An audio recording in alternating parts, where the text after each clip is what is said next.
And obviously, depending what party you're in, this is either called the Schumer shutdown, the Trump shutdown, Republican shutdown, Democrat shutdown. It depends who owns it, depending on your party.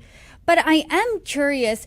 Senate Minority Leader Chuck Schumer, he said before that in order, he thinks, for any serious negotiations to happen, President Trump needs to be a part of them. Do you think that too? And what would you like to see from President Trump?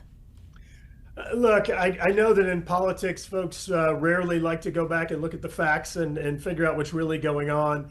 But I view it as being disingenuous that Senator Schumer is blaming this on anyone other than himself whenever it's the same exact appropriations levels that he and others have voted on 13 times. And the secret is that the appropriations levels that they're voting on are actually based upon a negotiation that President Biden, that Senator Schumer, and that Nancy Pelosi negotiated. So they are basically refusing to take yes for an answer. And I think that's an important distinction that needs to be highlighted.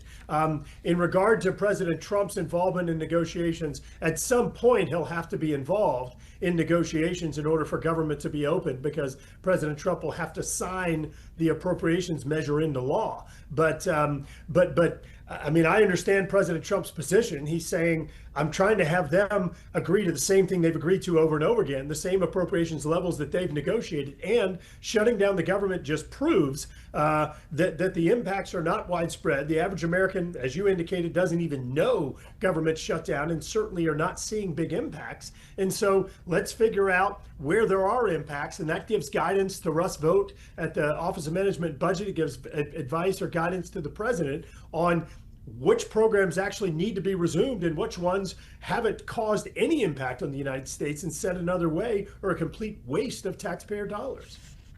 And to that